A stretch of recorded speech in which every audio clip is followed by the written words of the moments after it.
7వ అధ్యాయం 8వ వచనము, కార్య ఆరంభము కంటే కార్య అంతము మేలు, అహంకారము గలవాడి కంటే శాంతము గలవాడు శ్రేష్ఠుడు.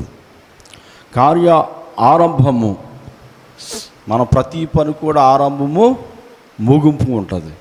ఈ ఆరంభము ముగింపు అన్నది చాలా ప్రాముఖ్యమైనది. అందుకే కార్య ఆరంభము చాలా బాగా స్టార్ట్ చేస్తాం. మనం పుట్టినప్పుడు చాలా అందంగా పుడతాం తల్లి గర్భంలో నుంచి. రోజుకి పెరిగిన కొలది మన శరీరంలో మార్పు వస్తుంది, ఆలోచనలో మార్పు వస్తుంటాయి. ఇక్కడ దేవుడు వాక్యం సెలవిస్తుంది, కార్య ఆరంభము కంటే కార్య ముగింపు మేలు.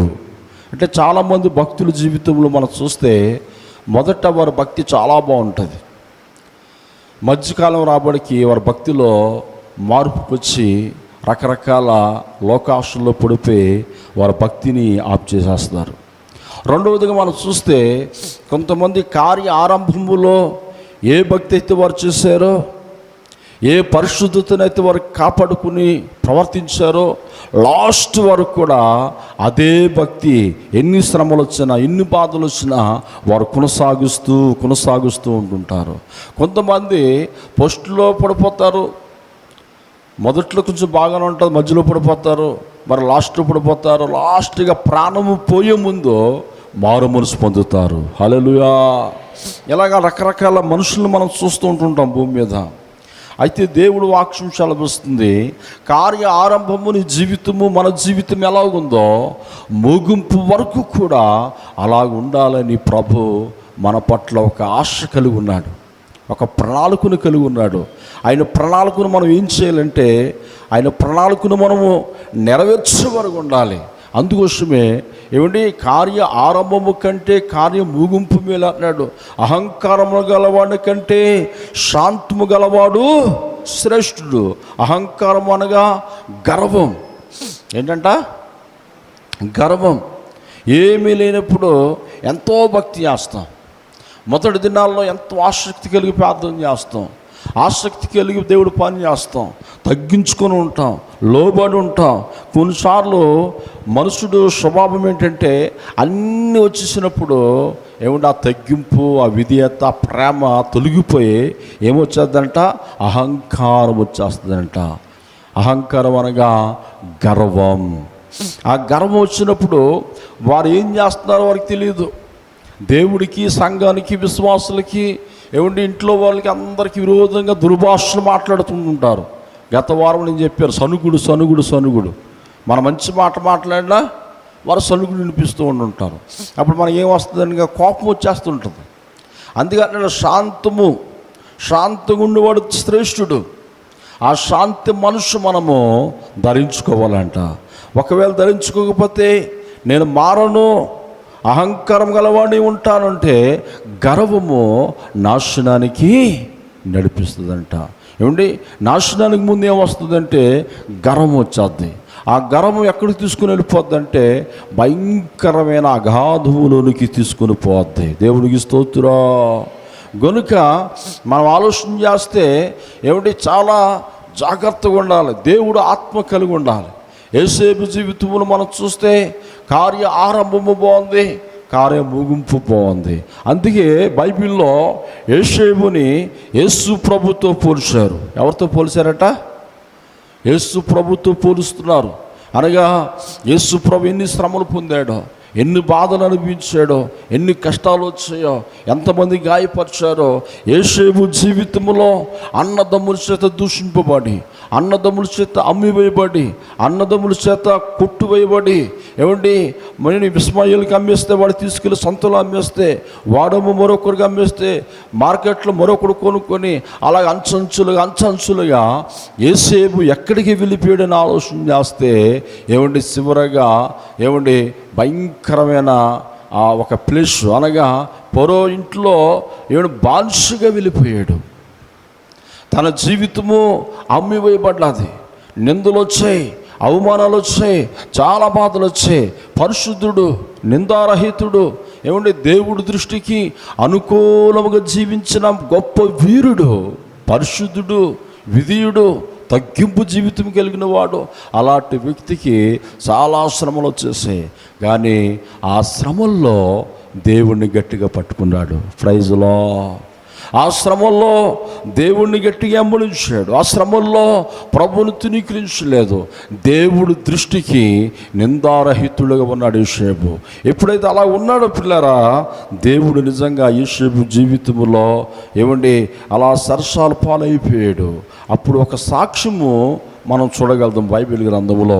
ఆదికాండము 41:38 చూస్తే, ఇతని వలె దేవుని ఆత్మగల మనుషుణ్ణి మనము గొనుక్కోగలమా, మనము తెలుసుకోగలమా అనగా యోసేపు ఎవరంట? దేవుడు ఆత్మ కలిగిన వ్యక్తి అంట. హల్లెలూయా అని ఎవరు చెప్తున్నారు అని ఆలోచన చేస్తే, ఏమండి ఒక రాజు, ఫరో రాజు ఒక కళ కంటాడు. ఆ కళ ఏమిటో తెలిసిన, హాయిగా నిద్రపోతున్నాడు ఆయన రాజు కోటలో.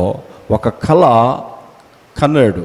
ఆ కళ ఏంటంటే, చెరువులో నుంచి, సరస్సులో నుంచి బలిష్టమైన 7 ఆవులు వస్తాయి.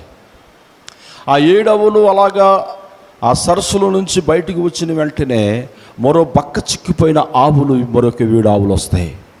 ఈ బక్క చిక్కిపోయిన ఆవులు 7 ఆవులు ఎప్పుడైతే వచ్చాయో బయటికి, ఈ బలిష్టమైన ఆవుల్ని ఈ బక్క చిక్కిపోయిన ఆవులు ఏమండి, ఈ యొక్క బలిష్టమైన ఆవులు ఈ బక్క చిక్కిపోయిన ఆవులను మింగేస్తాయి.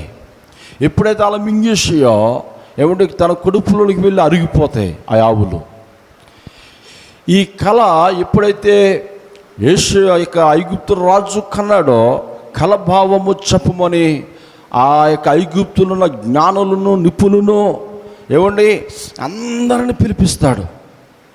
కానీ ఆ కళకి భావము చెప్పేవారు ఎవరో ఉండరు. అయితే రాజకోటలో అంతకు ముందే యోసేపు మరి సరస్సులో వేయబడినప్పుడు, యోసేపు సరస్సులో వేయబడినప్పుడు అక్కడ అందరికీ కళల భావం చెప్పేవాడు. ఆ రాజు దగ్గర పనిచేసిన వాడు కూడా జైలు వేయబడ్డాడు. ఆ జైలు వేయబడినవాడు మరి ఆ వాడికి ఒక కళ వచ్చింది. యోసేపుకు చెప్పినప్పుడు యోసేపు ఏమన్నాడంటే, నీకు త్వరలోనే నీకు విడుదల వస్తుంది, మరలా నువ్వు రాజుగారి దగ్గరికి వెళ్ళి నువ్వు పని చేస్తావు. చప్పడగడుతూ ప్రభు నామాన్ని మహింపరుచుకుందాం. ఎప్పుడైతే ఆ కళ వచ్చిందో ఆ కళకి దర్శనానికి అర్థం చెప్పాడు యోసేపు. యథావిధిగా ఆయన ఉన్న డ్యూటీలో ఆయన జాయిన్ అయిపోయాడు. ఈ విడుదల పొందుకున్న ఖైదీ రాజుగారితో సాక్ష్యం ఇస్తున్నాడు. ఏమని సాక్ష్యం ఇస్తున్నాడో తెలిసిన, రాజుగారు వీళ్ళందరూ కూడా మీ కళకి అర్థం చెప్పలేకపోతున్నారే. ఇదిగో ఒక వ్యక్తి ఉన్నాడు జైల్లో, ఆయన అందరికీ కళలో చెప్పేవాడుగా దేవుడు వాడుకుంటున్నాడు. ఆయన పేరు యోసేపు అని చెప్పినప్పుడు ఆ రాజుగారు వెంటనే వెళ్ళి ఆయన పిలిపించమంటాడు. వెంటనే యోసేపుని పిలిపిస్తారు. మరలా చెప్తాడయ్యా, 7 ఆవులు, బలిష్టమైన 7 ఆవులు సరస్సు నుంచి బయటికి వచ్చాయి. ఆ తర్వాత అలా చూస్తుండగానే మరొక 7 ఆవులు బక్క చిక్కిపోయిన ఆవులు వచ్చాయి. ఈ బక్క చిక్కిపోయిన ఆవులు వచ్చి ఈ బలిష్టమైన ఆవులని మింగేస్తున్నాయి అని చెప్పినప్పుడు యోసేపు ప్రార్థన చేసుకొని, ప్రభా ఈ కళకు అర్థం చెప్పు ప్రభా అన్నప్పుడు యోసేపు వెంటనే ఎవడా కళకి రాజుగారికి అర్థం చెప్తున్నాడయ్యా, 7 సంవత్సరాలు మన దేశంలో విస్తారమైన పంట పండేస్తుంది. ఎంత పంట పండుతుందంటే చాలా సమృద్ధిగా పంట పండేస్తుంది. ఈ సమృద్ధిగా పండిన పంట గొడవసంలో దాచిపెట్టాలి, ప్రతి ఇంటిలో దాచిపెట్టాలి. ఎందుకంటే మరొక 7 ఆవులు వచ్చాయి కదా పక్క చిక్కిపోయిన ఆవులు, అది 7 సంవత్సరాలకు గుర్తు. ఆ బక్క చిక్కిపోయిన ఆవులు అనగా మరొక 7 సంవత్సరాలు వస్తాయి. ఆ 7 సంవత్సరాలు భూమి మీద ఎక్కడ పంట పండదు, ఒక్క విత్తనము కూడా మొలవదు. రాజుగారు ఈ మొదట పండిన 7 సంవత్సరాల పంట తర్వాత 7 సంవత్సరాలకి మనము ప్రజలను కాపాడాలి, లేకపోతే ప్రజలు చాలా ఇబ్బంది పడిపోతారు. ప్రాణాలు పోతాయి, ఆహారం లేకపోతే, నీళ్ళు లేకపోతే, తినటానికి తిండి లేకపోతే మనుషులందరూ ఏమైపోతారండి, బక్క చిక్కిపోయి ప్రాణాలు విడిచిపెడతారు. రాజుగారు అని చెప్పినప్పుడు రాజుగారు హృదయం ఉల్లాసిస్తుంది. కరెక్టే యోసేపు చెప్పిన మాట అని అప్పుడు అంటాడు, ఇతని వలె దేవుని ఆత్మ గలగల మనుషునికి తెలుసుకోగలమా అంటే యోసేపు ఎలా ఉన్నాడు? ఇప్పుడు యేసేపు ఎలా ఉన్నాడు? దేవుని ఆత్మను కలిగి ఉన్నాడు. ఎవరి ఆత్మనండి? దేవుడి ఆత్మ. కొంతమంది దురాత్మలు కలిగి ఉంటారు, కొంతమంది దుష్టాత్మలు కలిగి ఉంటారు, కొంతమంది సాతాను ఆత్మలు కలిగి ఉంటారు. అప్పటికే మంచి అంటారు, అప్పటికే చెడు అంటారు, అప్పటికే తిడతారు, అప్పటికే మంచిగా మాట్లాడతారు. కానీ యేసేపు అలా కాదు, పరిశుద్ధాత్మను కలిగి ఉన్నాడు. అందుకోసమే అన్యజనులైన రాజు ఫరో సాక్ష్యం ఇస్తున్నాడు, ఇతడు దేవుని ఆత్మ కలిగిన వ్యక్తి. మనం ఎలా ఉంటున్నాం? దేవుడు ఆత్మ కలిగిన వారికి మనం ఉంటున్నామా? పరిశుద్ధాత్మను కలిగి మనం ఉంటున్నామా? నిజంగా ఏమిటి? దేవుడు ఆత్మ కలిగిన వారికి శ్రమలు వస్తాయి, బాధలు వస్తాయి. ఏమిటి?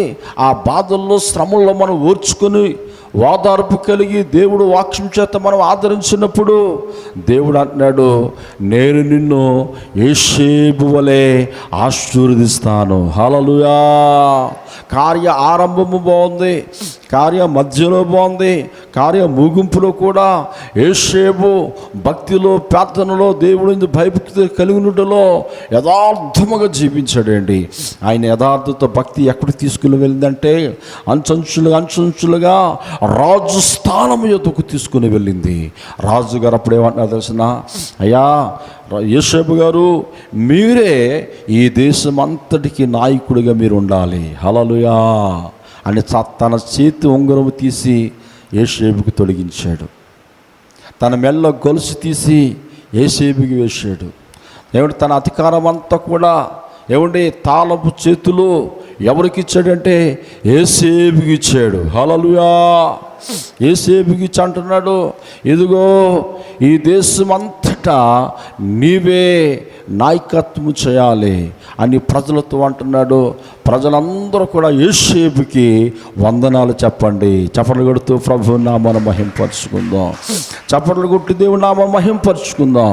ప్రజలందరితో అంటున్నాడు, ఇదిగో మీరందరూ కూడా యోసేపుని ఏం చేయాలి? నమస్కారం చేయాలి, వందనాలు చేయాలి. ఎవరు చెయ్యి ఎత్తకూడదు, ఎవరు కాలు ఎత్తకూడదు. ఏమండి ఎవరు తిరగబడకూడదు యోసేపు మీద. యోసేపుకి నేను అధికారం ఇచ్చాను అని చెప్పి ప్రజలందరూ ఎదుట యోసేపుని ఘనపరిచి యోసేపుని పరిచయం చేసి అప్పుడు ఐగుప్తు రాజు అంటున్నాడు కదా, నా కుమార్తెని ఇచ్చి యోసేపుకి వివాహం చేస్తున్నాను. హల్లెలూయా. ఒంటరివాడైపోయాడండి. అందరూ వదిలేశారు. అన్నదమ్ములు అమ్మేసుకున్నారు యోసేపుని. అంచంచులుగా ఏముండి శ్రమలంబడి శ్రమలు, బాధలంబడి బాధలు వచ్చాయి. కానీ ఎన్ని శ్రమలు వచ్చినా, ఎన్ని అవమానాలు వచ్చినా, ఎన్ని నిందలు వచ్చినా యోసేపు దేవుణ్ణి ఎలాగైతే విడిచిపెట్టలేదో మన భక్తి జీవితంలో కూడా దేవుణ్ణి మనం అలా విడిచిపెట్టుకుని ఉండాలి. దేవుడికి స్తోత్రం. ఒంటరివాడైపోయాడు. ఎలా అయిపోయాడండి? అందరూ కలిగి ఉన్నవాడే. మంచి తల్లిదండ్రులు కలిగి ఉన్నాడు, అన్నదమ్ములు కలిగి ఉన్నాడు, మంచి దేవుని కలిగి ఉన్నాడు, అందరిని కలిగి ఉన్నవాడే ఒంటరితనం అయిపోయాడు, చెరసాల పాలైపోయాడు. కానీ పరిశుద్ధాత్మను వదలలేదండి. పరిశుద్ధాత్మతో సావాసం చేశాడు, దేవుడి మీద ఆధారపడ్డాడు, దేవునికి ప్రార్థన చేశాడు. ఎప్పుడైతే అలా ప్రార్థన చేసాడో పిల్లరా, దేవుడు కార్యం ఏంటో తెలిసిన ఒకానొక రోజు వచ్చింది. ఆ రోజు ఐగుప్తులో ఉన్నతమైన స్థానము దేవుడిచ్చాడు. హల్లెలూయా. అందుకోసం నేను అంటాను, మన కార్య ఆరంభం బాగుండాలి, కార్య ముగింపు కూడా బాగుండాలి. ఏమంటే మొదట ఏ భక్తి అయితే మనం చేస్తున్నామో, ఏ పరిశుద్ధత అయితే మనం కలిగి ఉన్నామో, ఏమండి ఏ యథార్థతనైతే మనం కలిగి ఉన్నామో, మనం ఎప్పుడైతే దేవుడికి అనుగుణంగా జీవిస్తామో దేవుడు అంటాడు కదా, ఐగుప్తులో యోసేపును హెచ్చించినట్లుగా నేను నిన్ను కూడా హెచ్చిస్తాను. దేవుడికి స్తోత్రం. అందుకోసం పిల్లరా, మనము దేవుడి ఆత్మ కలిగి ఉండాలి. పరిశుద్ధాత్మ మనలో ఉండాలంటే ఏం చేయాలి? ఏం చేయాలి? పరిశుద్ధాత్మ దేవుడు మనలో ఉండాలంటే పరిశుద్ధముగా జీవించాలి, యథార్థముగా జీవించాలి. మన మాటలు, మన ఆలోచనలు, మన తలంపులు అన్నీ యథార్థముగా ఉండాలి. ఏదైనా తప్పు ఉంటే అది ఖండించాలి. మనం ఎప్పుడైతే ఖండిస్తామో మనుషులు దూరం అయిపోతారు. మనం ఎప్పుడైతే మంచి మాటలు చెప్తామో నాకే చెప్పాలా అన్నది దూరం అయిపోతారు. ఏమంటే మనం చూడండి, మన పిల్లలు కూడా తిరుగుబాటు చేసేస్తారు కొన్నిసార్లు. ఎలాగ ఉండాలంటే, నువ్వు నాకు చెప్పావో నాకు తెలియదు అంటాడు. ఆడికంటే ముందు ఏదో మనకంటే ముందు ఆడు పుట్టేట్లాగా. ఏమండి, నాకు అన్నీ తెలుసు అంటారు. అన్నీ తెలిసినాడు ఏమండి, దేవుని యొక్క చిత్తమును పక్కన పెట్టినవాడు, తల్లిదండ్రుల మాటను పక్కన పెట్టినవాడు ఏమండి శ్రమల్లో పడిపోతాడు, బాధల్లో పడిపోతాడు. అందుకే దేవుడి చిత్తమునకు ఎవ్వరు కూడా ఎదురెళ్ళకూడదు, దేవుడి చిత్తమును తునీకరించకూడదు. యేసేపు ఎప్పుడైతే దేవుడు ఆత్మ కలిగి ఉండి ఎన్ని శ్రమలు వచ్చినా యేసేపు కూడా కలలు చెప్తూ ఉంటుంటే అసూయ వచ్చేసింది చాలామందికి. ఏమండి, చాలామంది మరి నాకు నమస్కారం చేస్తున్నారు, దర్శనాలు ఎలా వస్తాయని చెప్పి అన్నదమ్ములు అందరూ తిరగబడిపోయారు. చాలామంది శత్రువులు అయిపోయారు యేసేపుకి. కానీ ఏది ఏమైనప్పటికీ దేవుడు ఆత్మ కలిగి పరిశుద్ధతలో వెళ్ళిపోయాడు. శ్రమంలో కూడా నిలబడ్డాడు, నా దేవుడు చూస్తున్నాడు. హల్లెలూయా. ఆ శ్రమలు ఎక్కడికి తీసుకుని వెళ్ళిపోయిన ఆలోచన చేస్తే ఒక ఉన్నతమైన స్థలానికి తీసుకుని వెళ్ళిపోయి యేసేపు బహుగా ఆశీర్వదించబడ్డాడు. బైబిల్లో ఏముందో తెలిసిన ఆదికాండము 49:22 49:22 యేసేపు ఫలించుడు కొమ్మ, ఓట యొద్ద ఫలించుడు కొమ్మ, దాని రెమ్మలు గోడ మీదకి ఎక్కి యాపించును. హల్లెలూయా. ఏమిటి, యేసేపు అంట ఫలించుడు కొమ్మగా దేవుడు దీవించాడు. ఆయన ఎన్నో దర్శనాలు చూశాడు. కొమ్మలు రెమ్మలు గోడ మీదకి ఎక్కి పాదు ఎలాగైతే వృద్ధి చెందుతుందో, పొలం ఎలాగైతే వృద్ధి చెందుతుందో, తోట ఎలాగైతే వృద్ధి చెందుతుందో, పంట ఎలాగైతే వృద్ధిలోనికి వస్తుందో, అలాగున యేసేపు ఫలించుడు కొమ్మ, ఓట యొద్ద ఫలించుడు కొమ్మ, దాని రెమ్మలు గోడ మీదకి ఎక్కి వ్యాపించును. అంటే దేవుడు ఆత్మ మనకు కలిగి ఉంటే, పరిశుద్ధాత్మ దేవుడు మనకు కలిగి ఉంటే అలాంటి అద్భుతాలు ప్రభు మన బ్రతుకులో చేస్తాడు. అలాంటి ఆశ్చర్యకార్యాలు ప్రభు మన జీవితంలో చేస్తాడు. మనం ఎప్పుడు కూడా ఏమిటి, ఒక చెడి మంచి, చీకటి వెలుగి, నీతి అవినీతి, పరిశుద్ధత అపవిత్రత, ఈ రెండిటికి మనకు తేడా కనిపిస్తూ ఉంటుంది. ఈ రోజున మనుషులు ఎక్కువగా అపవిత్రతను ప్రేమించే వారు ఎక్కువైపోయారు, చీకటిని ప్రేమించే వారు ఎక్కువైపోయారు, లోకమును ప్రేమించే వారు ఎక్కువైపోయారు. అందుకే దేవుడు ఆత్మ వారిలో ఉండటానికి ఇష్టపడట్లేదు. పరిశుద్ధాత్మ దేవుడు వారిలో ఉండడు. సర్వశక్తిగా యేసు ప్రభు అంటాడు, నీవు నా వాక్యానుసారంగా జీవిస్తే నేను నీతో ఉంటాను, నీ పక్షమును ఉంటాను, నీలో ఉంటాను అన్నాడు. చప్పట్లు కొడుతూ ప్రభు నామమును మహిమపరుచుకుందాము. యేసేపు ఫలించుడు కొమ్మగా దేవుడు ఆశీర్వదించేశాడు. ఏమిటి, ఒక రోజున ఒక రాజుగారు అంటే ఒక పోటీ పెట్టాడు. ఆ పోటీ ఏంటి తెలిసిన, గ్లాసు ఏమండి, గాజు గ్లాసు నిండగా వాటర్ వేసి, పెద్ద రోడ్డు ఉంది, ఈ రోడ్డు యువతల నుంచి అవతలకి అందరిని పిలిచాడు. ప్రభు యవనస్తులు అందరిని పిలిచాడు, ఆ గ్రౌండ్కి పిలిచాడు. ఆ గ్రౌండ్లో అవతల వైపు నుంచి యువతల వైపుకి ఆ గ్లాసులో వాటర్ వేసుకొని ఒక్క చుక్క కూడా కింద పడకుండా అటుపక్క నుంచి ఇటుపక్కి రావాలి. చాలామంది వేల జన సమూహం వచ్చారు, చాలామంది చూస్తున్నారు, అందరూ ఊడిపోతున్నారు. 4-5 అడుగులు వేస్తున్నారు, ఆ గ్లాసులో వాటర్ ఏమైపోతుంది, కింద పడిపోతుంది. మరలా వెళ్తున్నారు, మరలా పడిపోతుంది. చాలామంది యవనస్తులు ఓడిపోతున్నారు. ఒక యవనస్తుడు ఏమంటే ఎవరి వైపు చూడకుండా, ఎడమ వైపు కానీ కుడి వైపు కానీ చూడకుండా వేసిన ప్రతి అడుగు బహు జాగ్రత్తగా వేస్తున్నాడు. ఆ గ్లాసులో ఉన్న వాటరు ఒక్క చుక్క కూడా పడిపోకుండా, జారిపోకుండా, నిదానంగా తూసి తప్పకుండా బ్యాలెన్స్ చేసుకుంటూ నడుచుకుంటా రాజు స్థానంలోనికి వచ్చేసాడు. చప్పట్లు కొడుతూ ప్రభువు నామమును మహిమపరుచుకుందాం. అందరూ ఓడిపోయారు. ఒక్క వ్యక్తే గెలిచాడు. చాలామంది విలేకరులు వచ్చి అడుగుతున్నారట, ఇది ఎలా సాధ్యమైంది నీకు? అందరూ ఓడిపోయారు కదా, నీకు ఎలా సాధ్యమైంది అని అంటే ఆ యవనస్తుడు చెప్పాడంట, చాలామంది అరుపులు కేకలు పట్టించుకోలేదండి.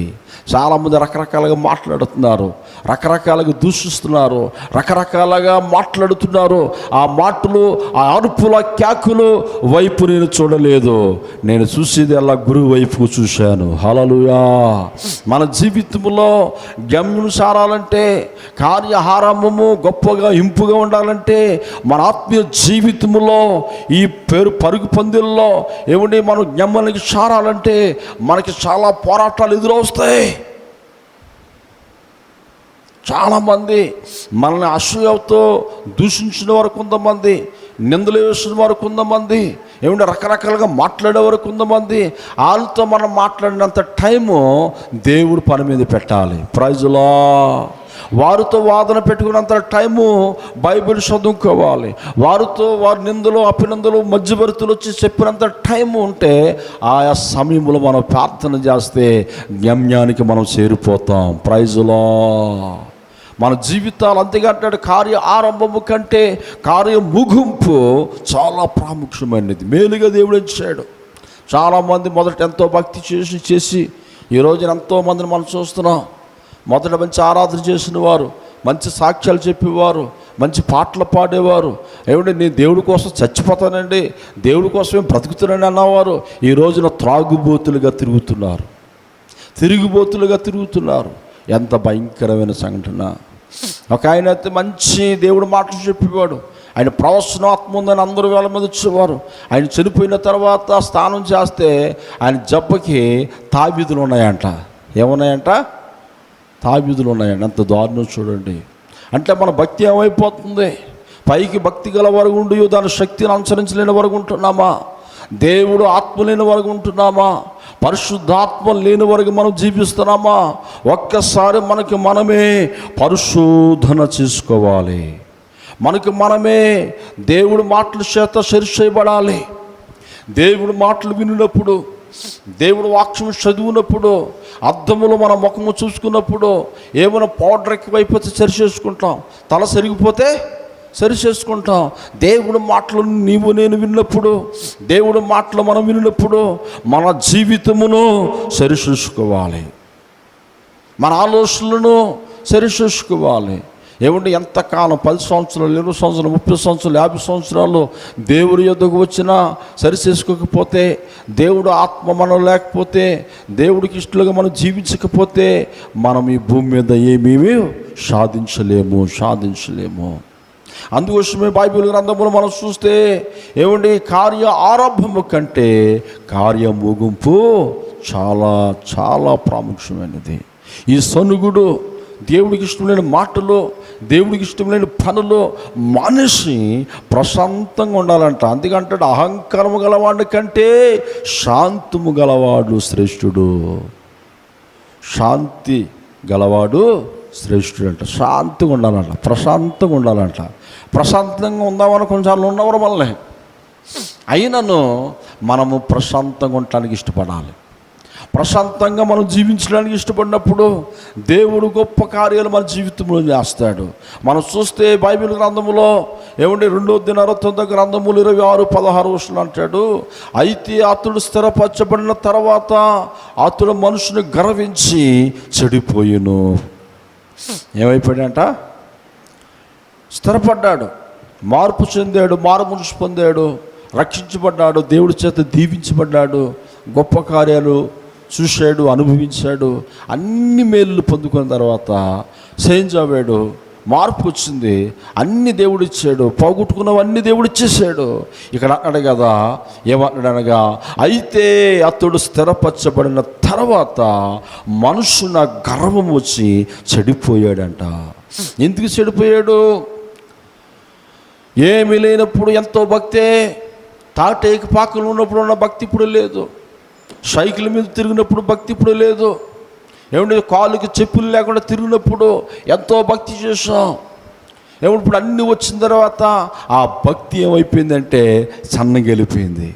చాలా వారి జీవితంలో ఒకరిద్దరైనా మనం చెప్ప, చాలామంది ఉన్నారు ఇటువంటి వారు. బైబిల్ చరిత్రలో మనం చూడగలము. మన కళ్ళ ముందు చాలామందిని చూస్తున్నాం ఈ రోజున.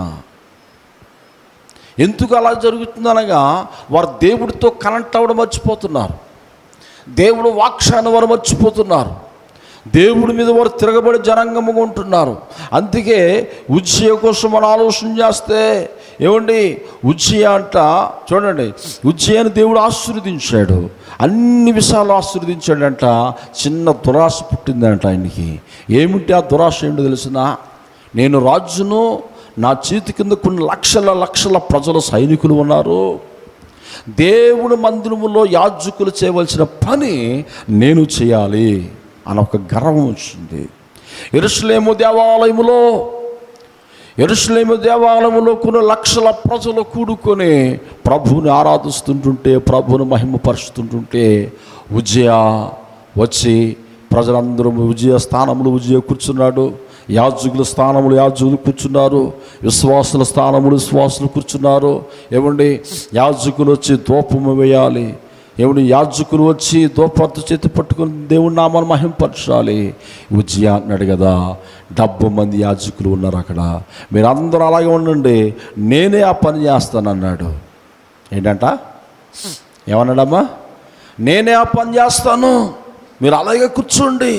యాజకులు అంటున్నారు, రాజా ఆ పని మీది కాదయ్యా, మీ స్థానము మీదే, యాజకుల స్థానము యాజకులదే, మీరు వద్దు అని బ్రతిమలాడి చెప్పిన వారిని పక్కకి తోసివేశాడు.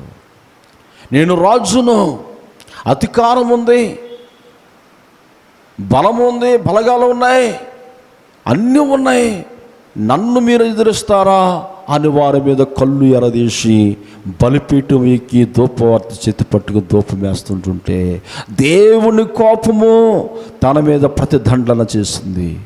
దేవుని కోపము ఉజ్జయ మీద రగిలుకుంది. ఎలా రగిలుకుందని మనం ఆలోచన చేస్తే అరుపాదము మొదలుకొని నెత్తి వరకు కుష్టి వ్యాధి వచ్చేసింది. ఆ కుష్టి వ్యాధితో రస్సు కారిపోతుంది. ఏమండి, రస్సు కారిపోతుండగా బయటికి పోటానగానే ఇష్టపడ్డాడు, కానీ ప్రభా నీకు విరోధంగా తప్పుదమ్ము చేశానయ్యని పశ్చాత్తాపము రావట్లేదండి. యాజకులారా, మీ మాట నేను వినలేదు, అందుకే నాకు ఈ వ్యాధి వచ్చింది, కుష్టి వ్యాధి వచ్చింది, ఇంత భయంకరమైన శ్రమ నేను అనుభవిస్తున్నాను, నా కొరకు మీరు ప్రార్థన చేయండి, నా పాప పరిహార్థం కొరకు మీరు ప్రభువుకి ప్రార్థన చేయండి అన్న మాట తన నోట రాలేదండి. యాజకుల మీద కొల్లు ఎరదీస్తూ, సంఘమున బిడ్డల మీద కొల్లు ఎరదీస్తూ సంఘము నుంచి బయటికి పోటానగా ఒప్పుకున్నాడు, కానీ దేవుడికి లోబడలేదు. కార్య ఆరంభము చాలా బాగుంది. ఆరంభములో మంచి భక్తి, మంచి లోబడుట, మంచి తగ్గింపు, ఇవన్నీ చూసి దేవుడు ఆశీర్వదించిన తర్వాత తన మనస్సున గర్వం వచ్చేసింది. ఆ గర్వం వల్ల ఏం తెచ్చుకున్నాడో తెలిసిన? కుష్టి వ్యాధి తెచ్చుకున్నాడు. ఆ గర్వం వలన పేదార్కము తెచ్చుకున్న వారు కొంతమంది, ఆ గర్వం వలన శాపము తెచ్చుకున్న వారు కొంతమంది, ఆ గర్వం వలన దేవుడు కృపను కాలు తన్నుకున్న వారు కొంతమంది. వారిలో ఒక్కరుగా ఉజ్జయ మిగిలిపోయాడు. పిల్లరా, ఉజ్జయ అక్కడ బైబిల్లో ఏముందో తెలిసిన? చచ్చిపోయిన వారికి 4 గోడల మధ్యలో ఉంటానని ఇష్టపడ్డాడు, కానీ దేవుడు సన్నిధికి వెళ్ళి పశ్చాత్తాపంతో ప్రార్థన చేయడానికి తాను ఒప్పుకోలేదంటండి. నిజముగా తనకు రాజు కోటని విడిచిపెట్టి ఏ స్థలములో అయితే దేవుడు తిరగబడ్డాడో ఆ స్థలములకు వచ్చి పశ్చాత్తాపం పడితే, ఆ స్థలములకు వచ్చి దేవుడికి లోబడితే మరలా మిరియంకి ఇచ్చిన స్వస్థత, కుష్ఠరోగికి వచ్చిన స్వస్థత మరలా ఉజ్జయకు దేవుడు ఇచ్చెను. చప్పట్లు కొడుతూ ప్రభువు నామమును మహిమపరుచుకుందాం. ఎందుకు స్వస్థ? ఈ రోజున చాలామంది, నేను అంటాను, నువ్వే స్థలంలో దేవుని అవమానపరిచావో, ఏ స్థలంలో దేవుని మీద తిరగబడ్డావో, అదే స్థలం యొద్దకు వచ్చిన వరకు ఎవరికి స్థిరం ఉండదు. భూమి మీద ఎవరికి స్థిరాలు ఉండవు. ఇది దేవుడు మాట. స్థిరం ఉండాలి, స్థిరం లేని వరాలు ఉండవు. నీకు స్థిరం రావాలంటే జాగ్రత్తగా వినండి మాటలు. ప్రపంచానికి దేవుడు బోధిస్తున్నాడు. ఏ స్థలములో అయితే దేవుడికి విరోధంగా తప్పుదమ్ము చేశామో, ఏ స్థలములో దేవుడికి విరోధంగా మాట్లాడామో, ఏ స్థలములో దేవుడు సంఘం మీద, సేవకుల మీద, విశ్వాసం మీద బురద జల్లేవో, అది ఆ స్థలములో నువ్వు వచ్చి ఒప్పుకున్న వరకు నీ జీవితములో శాంతిని నువ్వు పొందలేవు, నెమ్మదిని నువ్వు పొందలేవు. మనశ్శాంతిని నువ్వు పొందలేవు. ఇది ఎవరు చెప్తున్న మాట అంటే బైబిల్ చెప్తున్న మాట. దేవుడికి స్తోత్రం. సమస్తమైన భారం ముసుకుని జనులారా ఎదుకు రండి, నేను మిమ్మల్ని స్వస్థపరుస్తాను. ఏమంటే బైబిల్ గ్రంథంలో ఒక వ్యక్తి 38 సంవత్సరాల వ్యాధితో పాపం చేసి చేసి చేసి వాడు ఏం తెచ్చుకున్నాడంటే మరణకరమైన రోగం తెచ్చుకున్నాడు. మరణకరమైన రోగము తెచ్చుకుని వాడు కోనూటి దగ్గరికి వెళ్ళాడు. కోనీటిలో 5 మండపాములు ఉన్నాయి. కోనీటిలో ఎవడైతే మొదట దిగుతాడో దేవదూతలు వచ్చి ఆ నీటిని కదుపుతారో వాడంట స్వస్థత పొందుతున్నాడంట. హల్లెలూయా. ఏం పొందినాడండి? స్వస్థత పొందేస్తున్నాడు. 38 సంవత్సరాల నుంచి వీడు దూకుదాం అనుకున్నాడు, వాడికంటే ముందుగా వచ్చి మరొకడు దూకేస్తున్నాడు. ఇదంతా ఎవరు చూస్తున్నారంటే సర్వశక్తి గల ప్రభు చూస్తున్నాడు. చూసి ఆ యొక్క కుష్ఠరోగ యొద్దకు, ఆ యొక్క 38 సంవత్సరాల నుంచి మరణ పడక మీద నా యొద్దకు వచ్చి అంటున్నాడు, నీ పాపములు నేను క్షమిస్తానని పరుపు వెతుకున్నాడు అన్నాడు. చపలు కొడుతూ ప్రభు నామాన్ని మహింపరుచుకుందాం. వాడు స్వస్థత పొందుకున్నాడు. నిజంగా దేవుడి చేత కనికరించబడ్డాడు. దేవాలయములను కూర్చున్నాడు. యేసు ప్రభుని వాడు గుర్తుపెట్టలేకపోయాడు. యేసు ప్రభు ఎవరు అనుకున్నాడు? యూదులందరూ ఒకే వస్త్రాలు వేసుకుంటారు, తెల్లటి వస్త్రాలు వేసుకుంటారు. యేసు ప్రభు వారిలో ఒకడు అనుకున్నాడు. ఒక రోజున ఇలాగే దేవాలయములు యేసు ప్రభు బోధిస్తుంటుంటే వాడు కూడా స్వస్థ పొందుకున్న వ్యక్తి దేవాలయములు వచ్చి ఆ మూలను కూర్చున్నాడు. అప్పుడు వాడితో అంటున్నాడు, ఇదిగో స్వస్థత పొందుతీవి, మరి ఎక్కువ పాపము చేయకము, ఎక్కువ కీడు, ఎక్కువ శాపము నీ యొద్దకు రాకుండా నువ్వు పాపము చేయొద్దు. చపట్లు కొడుతూ ప్రభు నామమును మహింపరుచుకుందాం.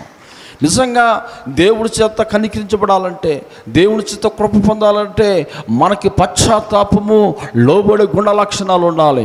ఆ లోబడే గుణ లక్షణాలు లేకపోతే మన జీవితంలో శాంతిని పొందలేము, విజయమును పొందలేము, నెమ్మది పొందలేము. నువ్వు ఎక్కడికి వెళ్ళినా మనశ్శాంతి ఉండదు. అందుకే దేవుడికి, సంఘానికి, సేవకులకి, విశ్వాసులకి, దేవుడి బిడ్డలకి ఏమిటి మంచిగా మనం జీవించాలి, మంచి ప్రవర్తన కలిగి జీవించాలి, మంచి ఆలోచన కలిగి ఉండాలి. ఏమిటి అందుకోసం బైబిల్ గ్రంథములు మనం చూస్తే చాలామంది ఉన్నారండి. ఒక రాజును నేను జ్ఞాపకం చేసి నేను ముగించాలని ఆశపడుతున్నాను. ఒక రాజును, మానసైన రాజు ఉన్నాడు. ఈ మానసే రాజు దేవుడి మీద మొదటి దినాల్లో యవన కాలంలో దేవుని మహిమపరిచేవాడు ఉన్నాడు. దేవుణ్ణి ఆరాధించాడు, దేవునికి ప్రార్థించాడు, దేవుడిని మహిమపరిచాడు. దేవుడు ఎందుకు భయభక్తులు కలిగి ఉన్నాడు. చాలా మంచిది, చాలా బాగా జీవించాడు, భక్తి కలిగి ఉన్నాడు. అయితే దేవుడు ఆయన భక్తిని, ఆయన ప్రవర్తన చూసి ఏమండి యుద్ధములో జయ జీవితము దేవుడిచ్చాడు. హల్లెలూయా. ఏమిచ్చాడండి? యుద్ధములో జయ జీవితం ఇచ్చేసాడు. గొప్ప విజయాలు పొందుకుంటున్నాడు. ఒక రోజున హఠాత్తుగా ఏం జరిగిందంటే శత్రువులు 1000 ప్రజలు వచ్చేస్తున్నారంట. 1000 ప్రజలు అంటే ఎంతమంది తెలిసిన 10 లక్షల మంది ఒక్కసారి ఈ మానసీయ రాజు యొద్దకు యుద్ధానికి వచ్చేస్తున్నారు. ఏంటి ఒక్కసారి కాకినాడ జనమంతా మన మీదకి యుద్ధానికి వచ్చేది ఎలా ఉంటుంది? అమ్మ ఎలా ఉంటుంది? ఉండగలవా? కాయిదా అయిపోయింది మన పని అనుకుంటాం. ఆ మానసరాజు కూడా అదే అనుకుంటున్నాడు, అయిపోయింది ఈరోజుతో నా పని అయిపోయింది, ఇదే లాస్ట్ రోజు ఈరోజు. ఏంటి 1000 ప్రజలు 10 లక్షల మంది వచ్చేస్తున్నారు నా మీదకి యుద్ధానికి. నా సైన్యము చూస్తే బహు తక్కువ, నా బలము చూస్తే బహు తక్కువ, నా జ్ఞానము చూస్తే బహు తక్కువ, నాకు యుద్ధములో అపజయము తప్ప విజయము రాదు అని ఒక ఆలోచనకు వచ్చాడు. దేవుడికి ప్రార్థన చేయాలి. ప్రైజులో దేవుడు మందిరానికి వెళ్ళాడు. యెరూషలేము యాజకులను సంప్రదించాడు, సేవకులను సంప్రదించాడు, ప్రార్థన వీరులను సంప్రదించాడు. అయ్యా 1000 10 లక్షల మంది మన మీదకి యుద్ధానికి వచ్చేస్తున్నారు. ఈ సమయంలో దేవుడు మనకు సహాయం చేయకపోతే మన ప్రాణాల వారి చేతిలో కోల్పోతామయ్యా అన్నప్పుడు వారందరూ దేవుడి మందిరానికి వచ్చి ఏమండి బహుగా కన్నీటి ప్రార్థన చేశారు, దేవునికి మొరపెట్టారు. నిజమే, మన బాధల్లో, మన వ్యాధుల్లో తలమించుకొని శ్రమలు వచ్చినప్పుడు, డాక్టర్లో లాభం లేదన్నప్పుడు, నీ పని అయిపోయింది, రేపు ఉంటావు, ఎల్లుండి చచ్చిపోతావు, నీ బ్రతికి మీద ఆశ వదిలేసుకో, ఇదే నీకు లాస్ట్ రోజు అని కొన్నిసార్లు ఇలాంటి మాటలు అప్పుడప్పుడు మనకు వినబడుతుంటుంటాయి కదండి, వినబడుతుంటుంటాయి. అప్పుడు ఎవరి వైపు చూస్తాం? దేవుడి వైపు చూస్తాం. ప్రభా, ఆకాశం ముందు నువ్వు తప్ప నాకెవరున్నారయ్యా? హల్లెలూయా. దేవా నువ్వు తప్ప నాకెవరు లేరు ప్రభా. ఇక్కడ మనషే రాజు కూడా అలాగునే ప్రార్థన చేస్తున్నాడు. ప్రభా నీవు తప్ప నాకెవ్వరు లేరయ్యా, నీవే నా సహాయకుడు, నీవే నా రాజు అని ఎప్పుడైతే అలా ప్రార్థన చేస్తున్నాడో పిల్లరా, అద్భుతం ఏంటో తెలిసిన, దేవుడు అంటున్నాడు ఈ యుద్ధము నీది కాదు, ఈ యుద్ధము నాది. దేవునికి స్తోత్రం. ఈ యుద్ధము నీది కాదు నాది అని ఆశారాజుతో ఎప్పుడైతే అలా మాట్లాడుతున్నాడు పిల్లరా, ఆశారాజు ధైర్యం వచ్చేసింది, బలం వచ్చేసింది. అబ్బో ఈ యుద్ధము దేవుడే చూసుకుంటున్నాను ఆశారాజుకి చాలా బలం వచ్చేసింది, ధైర్యం వచ్చేసింది. ఆ శత్రువులందరినీ కూడా దేవుడు ఓడించాడు. చప్పట్లు కొడుతూ ప్రభు నామమై గొప్ప విజయం పొందుకున్నాడు. సామ్రాజ్యము బలపడ్డది. సామ్రాజ్యము ఏమంటే ప్రజలందరూ ధైర్యము పొందుకున్నారు, నెమ్మది పొందుకున్నారు, ప్రాణాలు ఆత్మరక్షణ ప్రాణరక్షణ కలిగి నెమ్మదిగా సుఖముగా దేవుని కృపలో వరవరుదలుతున్నారు. అలాంటి టైంలో వారికి ఏమొచ్చేసిందంట, మరలా గరం వచ్చేసిందంట. ఏమొచ్చేసింది చెప్పాలి, ఏమొచ్చేసింది? మనం చూడండి, డబ్బులన్నీ ఉన్నాయనుకోండి, మాట తీరు ఒకలాగా వస్తుంది కొంతమందికి, అందరికి కాదండి కొంతమందికి. డబ్బులు ఏమి లేకపోతే ఆ మాట మన అక్కడక్కడ చూస్తుంటాం అందరినీ. ఈ బ్యాచ్ మన కుటుంబంలో మన గ్రామంలో అక్కడక్కడ అందరు కాదండి, అక్కడక్కడ మనకు కనబడుతుంటాడు. డబ్బులు సమృద్ధిగా ఉంటే వారి మాట తీరు ఒకలా ఉంటుంది. డబ్బులు ఏమీ లేకపోతే నిజంగా ఎంత విధేయతగా మాట్లాడతారు. ఇక్కడ ఆ మనషే రాజు ఆశారాజు అలాగే అయిపోయాడు. ఇక్కడ మరలా యుద్ధం వస్తుంది రెండోసారి. మళ్ళీ రెండోసారి యుద్ధం వచ్చినప్పుడు ఎవరి మీద ఆధారపడాలి చెప్పండి అమ్మా? దేవుడి మీద ఆధారపడాలి, దేవునికి ప్రార్థన చేయాలి, మందిరానికి వెళ్ళి సేవకులు సంప్రదించి యాజకులు సంప్రదించి ప్రభువుకి ప్రార్థన చేయాలి. కానీ ఆశారాజు అలా చేయలేదంట. అసలు దేవుడు వైపే చూడలేదంట, సేవకులనే సంప్రదించలేదు. తన సొంత శక్తి తన సొంత జ్ఞానాన్ని వినియోగించి యుద్ధానికి వెళ్ళాడు, ఓడిపోయాడు. ఏమండి, తీరని నష్టము, తీరని బాధలు, తీరని కష్టాలు, తీరని బాధల్లో ఆశ కూరుకుపోయాడు. అంత శాపం ఎందుకు వచ్చిందంటే కార్య ఆరంభము చాలా గొప్పగా ఉంది, ఇంపుగా ఉంది. కార్య ముగింపులను రాబడికి తన జీవితము ఏమైపోయింది అమ్మా, ఏమైపోయింది? గర్వం వచ్చేసింది, తిరుగుబడితనం వచ్చేసింది. అంతేకంటాడు యేసు ప్రభు, నా బలిష్టమైన చేతి కింద దీన మనసులో ఉండి తగిన కాలములో తగిన సమయములో నేను నీ పక్షము నుండి నేను నిన్ను ఆశీర్వదిస్తాను. ప్రైజులో ఆశీర్వదిస్తాను అంటున్నాడు దేవుడు. ఆయనే కదండి, చాలామంది ఉన్నారు బైబిల్లో. ఇస్కరయోధ ఉన్నాడు. ఇస్కరయోధ ఫస్ట్ సారి ప్రభుతో తిరిగినప్పుడు ఏమంటే ప్రభుతోనే తిరిగేశాడు ఆయన. ఎవరితో తిరిగాడు అమ్మ? ఎవరితో తిరిగాడు?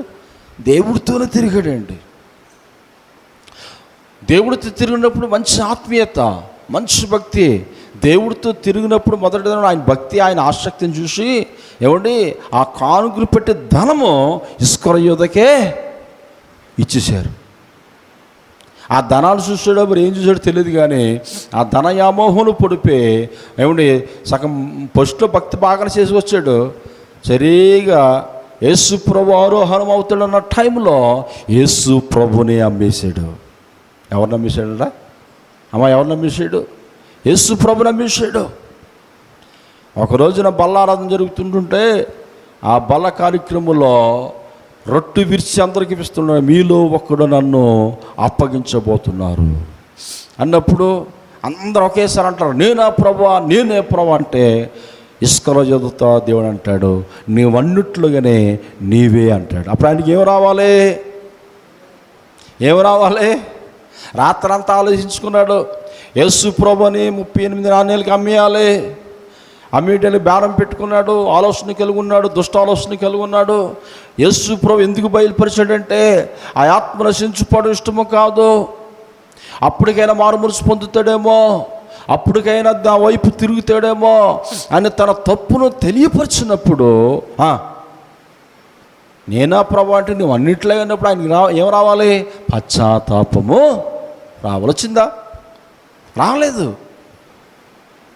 కొంతమంది ఎంత వాక్యమైనా ఈ వాక్యం నీకోసమే అంటే అలా నా కోసం చెప్పారు, అయ్యా నా కోసం చెప్పాను, నేను దొరికానా అని వెళ్ళిపోతారు. అలా వెళ్ళిపోయిన వాళ్ళందరూ ఏ బ్యాచ్ అంటే ఇస్కరయోధ బ్యాచ్. ఏ బ్యాచ్ అండి? చాలా జాగ్రత్తగా మనసు పెట్టి ఆలోచించండి. పశ్చాత్తాపం పడే బ్యాచ్ యేసుని అమ్మడించే బ్యాచ్. హల్లెలూయా. ఇస్కరయోధ చాలా క్లియర్గా ఎప్పుడంగా చెప్పాడు, నువ్వు అన్నట్లుగానే నీవే అన్నప్పుడు పశ్చాత్తాపం పడలేదు, వెళ్ళిపోయాడు. ఏమన్నా యేసు ప్రభువుని అప్పగించేసాడు. ఆ డబ్బుతో ఏమైనా సుఖపడ్డా? ఏమైనా నెమ్మదిని పొందాడా? మనశ్శాంతి పొందాడా? ఏమండి, పిచ్చవాడగా మారిపోయి ఊరు బయటికి వెళ్ళి ఆత్మహత్య చేసుకున్నాడు. అందుకోసమే ఏమండి, దుష్టుల్లో ఒకరిగా మనం ఉండకూడదు. అందుకే దేవుడు ఆత్మ కలిగిన వారు ఉండాలి. యేసేపు కోసం ఐగుప్తు రాజు సాక్ష్యం ఇస్తున్నాడు. ఎత్తున వలె దేవుని ఆత్మ గల మనుషుని మనం ఎక్కడైనా తెలుసుకోగలమా? యేసేపు దేవుడు ఆత్మ కలిగి ఉన్నాడు కనుక కార్య ఆరంభం బాగుంది, కార్య ముగింపు బాగుంది.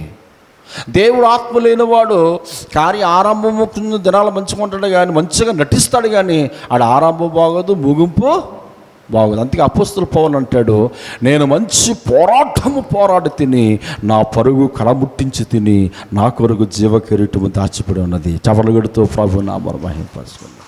మంచి పోరాటం. ఏ పోరాటం? ఈ మంచి పోరాటం దేవుడు ఆత్మ కలిగి మనం ఎప్పుడైతే చేస్తామో, వాక్యానుసారమైన జీవితం మనం జీవిస్తామో, ఈ మంచి పోరాటము చేసిన వారికి దేవుడు జీవ కిరీటాలు పరలోక రాజ్యములో మనకి దాచిపెడతాడు. అక్కడ మన జీవితాలు వెలిగిపోతాయి, మన జీవితాలు వెలుగుమయమైపోతాయి. అందుకోసమే బైబిల్ గ్రంథంలో మనం చూస్తే దానియేలు, షడ్రకు, మేషకు చాలామంది వారు యవ్వన కాలంలో భక్తి కలిగి ఉన్నారండి. అందుకోసమే మనం చూస్తే విలాప వాక్యంలో 3:27 చూస్తే యవ్వన కాలమున కాడమోయుటండు నీకు మేలు. దేవునికి స్తోత్రం. నా యవ్వన కాలంలో దేవుడు కాడమోసేయాలి. దేవుడు సువార్తనే భారము, ప్రార్థననే ఏమిటి జీవితము, ప్రార్థన జీవితము, సువార్త జీవితము, దేవునికి అనుకూలమైన జీవితము, భయము భక్తి కలిగిన జీవితము ఎప్పుడైతే మనం జీవిస్తామో, ప్రభు అన్నాడు, యవ్వన కాలంలో నా కాడు ఎవరైతే ఇష్టపడి మోస్తారో. యవ్వన కాలంలో చాలామంది ఏమండి ఇప్పుడు తొలగిపోతారు చెప్పండి అమ్మా, ఇప్పుడు తొలగిపోతారు దేవుడి నుంచి, యవ్వన కాలంలోనే తొలగిపోతారు. ఈ కాలంలో నేను ఎక్కువగా ఫేస్బుక్లో, స్టేటస్లో, యూట్యూబ్లో నేను వాక్యాలు పెడుతున్నాను. అందరూ చూస్తున్నారు, మీరు అందరూ చూస్తున్నారు. నేను నా స్టేటస్ చూసినప్పుడు నా గ్రూప్లో కొంతమంది ఉన్నారు, వారు దేవుని పిల్లలండి. వారు సినిమా పాటలు పెట్టేస్తున్నారు. వారు ఏ ఆత్మ లేని వారు? దేవుని ఆత్మ ఉంటాడే పెడతాడా? దేవుని ఆత్మ కలిగి ఉంటే అలాంటి పనులు ఎవడు చేస్తాడా? చాలా జాగ్రత్తగా వినండి. దేవుని పిల్లలు, వాళ్ళ అమ్మగారు, నాన్నగారు, వారి భక్తి గల కుటుంబము, ప్రార్థన కుటుంబము, పిల్లలకి ఆ భారం నేర్పించాలి. పిల్లలు, నేను అడిగాను ఒకడిని, ఎవరైనా నువ్వు ఎందుకు అలా చేసావనంటే ఆయన మాట్లాడట్లా, నవ్వుతున్నాడు. అయ్యారండి శ్రమించండి, ఎప్పుడు పెట్టను అంటున్నాడు. యవ్వన కాలములో దేవుని కాడమయ్యాలి. యవ్వన కాలంలో తొట్టుపోకూడదు. దేవుని కొరకు రోషముగా మనం నిలబడాలి. ఎప్పుడైతే నిలబడతావో దేవుడు చూస్తాడో నీ తగ్గింపు, నీ విధేయత, నీ ప్రేమ, నీ అనుగుణం, నీకు గుణాలు, నీ మంచి స్థానము చూసి ఐగుప్తులో యోసేపును ఒక్కసారి హెచ్చించినట్లుగా నిన్ను దేవుడు హెచ్చించేస్తాడు. చపలు కొడుతూ ప్రభు నామమును మహిమపరచుకుందాం. అందుకే దేవుడు ఆత్మ కలిగి ఉండాలంటే ఏం చేయాలి? గంటల తరబడి ప్రార్థన చేయి, గంటల తరబడి వాక్యం చదువు, గంటల తరబడి సువార్త ప్రకటించు. కాస్త సమయం దొరికితే భక్తుల దగ్గరికి వెళ్ళి ఎవరైతే బలహీనంగా ఉన్నారో వారి కోసం ఇంట్లో నుండి ప్రార్థన చేయి, వెళ్ళి పలకరించు. నీ దేవుడు ఆత్మచేతను నింపుబడి దేవుడు నిన్ను ఆశీర్వదిస్తాడు. హల్లెలూయా. అందుకంటాడు బైబిల్ గ్రంథము మనం చూస్తే 2వ దినవృత్తాంత గ్రంథము 16వ అధ్యాయము 8వ వచనం అంటాడు, యథార్థ హృదయము గల వారిని బలపరచడానికి యెహోవా కనుదృష్టి లోకమంతటా సంచారము చేస్తుందంట. హల్లెలూయా. ఏం చేస్తుందమ్మా? లోకమంతటా సీసీ కెమెరాలాగా దేవుడి నేత్రాలు తిరుగుతున్నాయంటండి. ఎవరు ఏం చేస్తున్నారు, ఎవరు ఎక్కడున్నారు, ఎవరు ఎలా ప్రార్థన చేస్తున్నారు, ఎవరు ఎలాగా జీవిస్తున్నారు అని దేవుని యొక్క నేత్రము భూలోకమంతటా సంచారము చేస్తుందంట. యథార్థవంతులను బలపరచడానికి, దేవుడు ఆత్మను పొందుకున్న వారిని దీవించడానికి, దేవుడు ఆత్మ కలిగిన మనుషులను ఆశీర్వదించడానికి దేవుని నేత్రము చూస్తుంది. యేసేపు దేవుడు ఆత్మ కలిగి ఉన్నాడు, పరిశుద్ధాత్మను కలిగి ఉన్నాడు, అందుకే ఉన్నతమైన కార్యాలు చూశాడు, అనుభవించాడు, దేవుడి చేత ఆశీర్వదించబడ్డాడు. మరి మనం ఆశీర్వదించబడద్దా? మనం దీవించబడద్దా? అందరూ చాలామంది చాలా సంఘాల్లో మొదటి ఆదివారం తెల్లటి బట్టలు వేసుకొని ఎంతో భక్తి అంటే వచ్చి మోకరించి 2 చేతులు పైకెత్తి ప్రార్థన చేస్తారు మొదటి ఆదివారం. మనం అనుకుంటే చాలామంది అనుకుంటే బాబో ఎంత భక్తి గల వ్యక్తి, ఎంత భక్తి గల మేమే. మళ్ళీ ఒక నెల అంతా ఆవిడ కనబడదు. నేనంటాను ప్రతి ఆదివారం నాడు ప్రతిరోజు దేవాలయములు నీ స్వరము దేవుడికి వినబడాలి. ప్రైజ్లో దావీదు అలా చేశాడు, యేసు ప్రభు అలా చేశాడు. ఏమండి, కార్య ఆరంభం నుంచి కార్య ముగింపు వరకు మన జీవితాలు బాగుండాలంటే ప్రతి దినము మనం స్నానం ఎలా చేస్తున్నామో, ముఖము ఎలా కడుక్కుంటున్నామో, మన దినచర్య ఎలా కొనసాగిస్తున్నామో అలాగునే మన హృదయము, మన తలంపులు ప్రతిరోజు కడగబడాలి, పరిశుద్ధపరచబడాలి, దేవుడి దృష్టికి నిందారహితులుగా ఉండాలి. లేదండి వారానికి ఒకరోజు నేను స్నానం చేస్తాను, లేదండి నెలకు ఒకసారి నేను ముఖం కడుగుతానంటే నీ నోరు ఏమైపోద్ది? సువాసన వస్తుందా, దుర్వాసన వస్తుందా? చెప్పండి అమ్మా. ఒక్కరోజు బ్రష్ చేయకపోతే ఏమవుతుంది చెప్పండి? నోరు కంపు వచ్చేస్తుంది. నీ పక్కన ఎవరు కూర్చోరు? నీ పిల్లలే నీకు కూర్చోరు, మీ ఆయన నీ ముందు కూర్చోరు. దేవునికి స్తోత్రం కలుగుగా. ఒకసారి పాస్టర్ గారికి ఏదో దర్శనం వచ్చింది, దేవుడు నన్ను దీవించినట్లే. వచ్చేస్తే ఆవిడ వచ్చి ముద్దు పెట్టయిపోతుంది నన్ను. మొహం గడిగావన్నాను. దేవుడికి స్తోత్రం.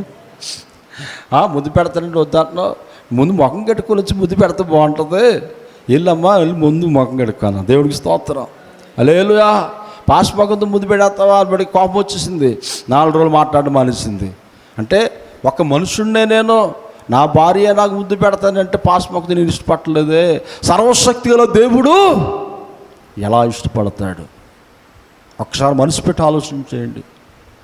ఏమండి, మన హృదయమైన ముఖము రోజుకి పరిశుద్ధపరచబడాలి. అందుకే యేసు ప్రభు అంటాడు, నీ ముఖము, నీ తల అంటుకొని నీ ముఖము కడుక్కునము. తల అంటుకున్నట్టేంటి? మన భారతదేశంలో ఏం చేస్తాం? మొదటి బ్రష్ చేసి ముఖం కడుక్కొని అప్పుడు తలకి స్నానం చేస్తాం. యేసు ప్రభు ఏమన్నాడు? మొదట తల అంటుకొని ముఖం కడుక్కోమన్నాడు. దానికి అర్థం ఏంటో తెలిసిన? నీ ఆరంభము, నీ ముగింపు బాగుండాలంటే మొదట నీ ఆలోచనలు మార్చుకోవాలి, మొదట నీ తలంపులు మార్చుకోవాలి. ఆ తర్వాత హృదయమైన ముఖము వాక్యమైన ఉతక స్థానం చేత నీ హృదయము పరిశుద్ధపరచబడాలి. చప్పట్లు కొడుతూ ప్రభు నామమున హల్లెలూయా.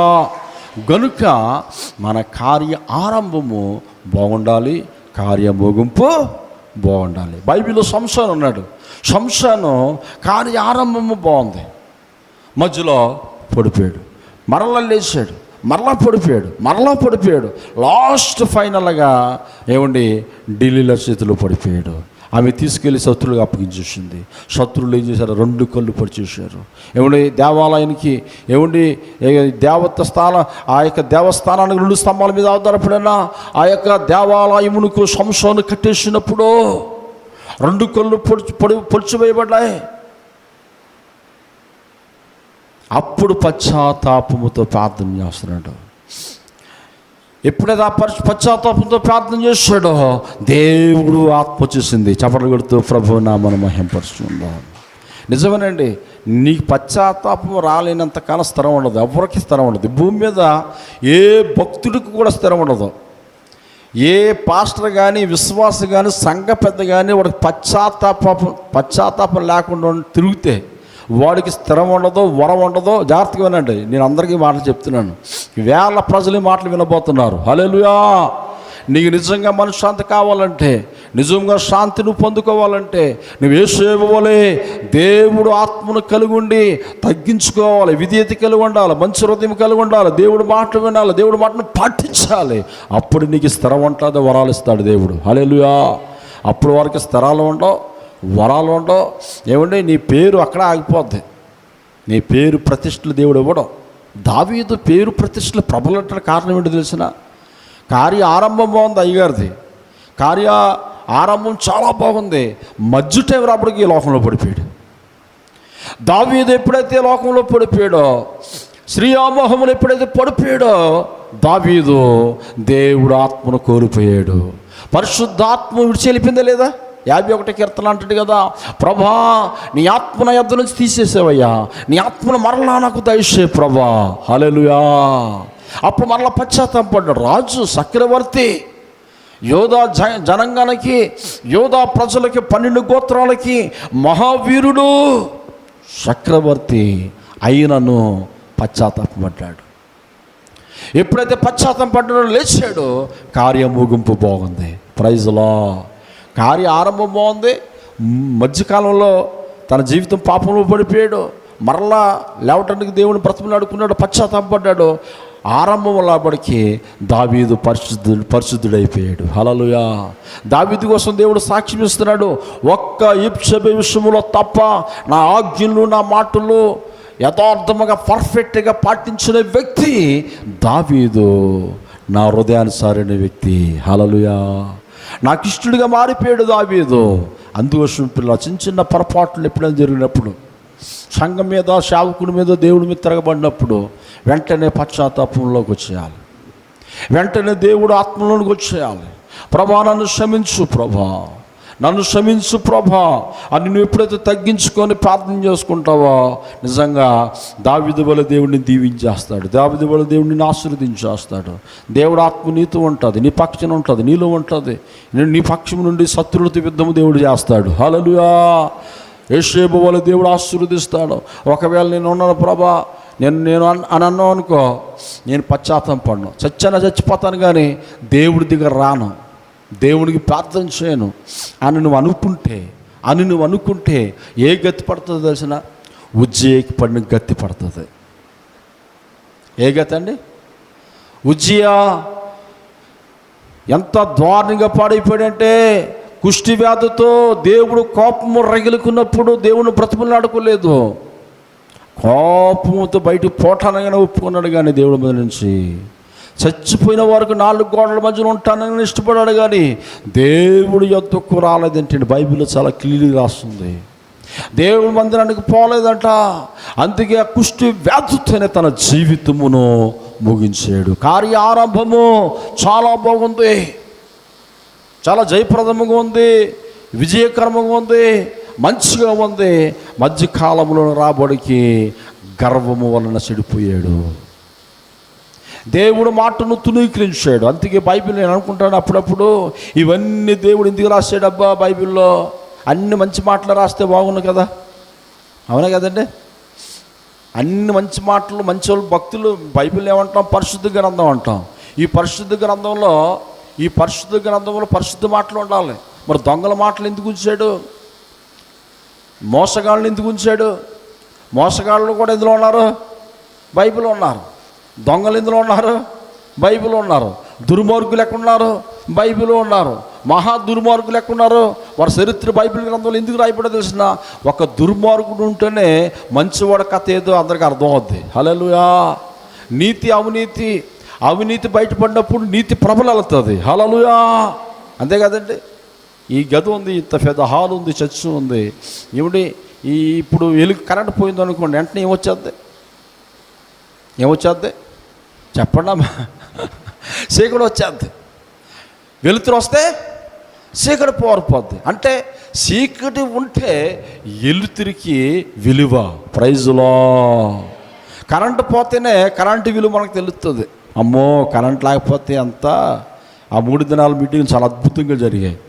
ఏమండి 3 దినాలు చాలా అద్భుతం. నేను ప్రార్థన చేస్తున్నాను, ప్రభా జనరేటర్ లేదు, బ్యాటరీ లేదు, ఏమీ లేదు, మెగాఫోన్ కూడా లేదు, 3 దినాలు కరెంట్ పోకూడదు ప్రభా అని ప్రార్థన. నిజంగా మనందరి ప్రార్థన దేవుడు ఆలకించి కరెంటు నుంచాడు. చప్పట్లు కొడుతూ ప్రభు నామమును మహిమపరుచుకుందాం. గనుక పిల్లరా, దేవుడు వాక్యం చెప్పవలసింది చాలా ఉంది, వినవలసింది మిగిలే ఉంది. వచ్చే వారం చెప్పుకుందాం. దేవుడు మాటలు దీవించను గాక. కార్య ఆరంభం బాగుండాలి, కార్య ముగింపు బాగుండాలి. ప్రభుకు అనుకూలంగా జీవిద్దాం. ప్రభు మనల్ని, మన కుటుంబాలు, మన సంఘాలు, ఈ భూమి మీద ఉన్న సకల పరిశుద్ధులు, సకల ప్రభుత్వాలు అందరినీ దేవుడు దీవించి ఆశీర్వదించునుగాక. ఆయన మహిమతో నింపునుగాక. సంఘాలను, సేవకులు, విశ్వాసులు దేవుడు దీవించునుగాక. ప్రజలందరినీ దేవుడు ఆశీర్వదించునుగాక. అందరూ కళ్ళు మూసుకొని ప్రార్థన చేస్తారు.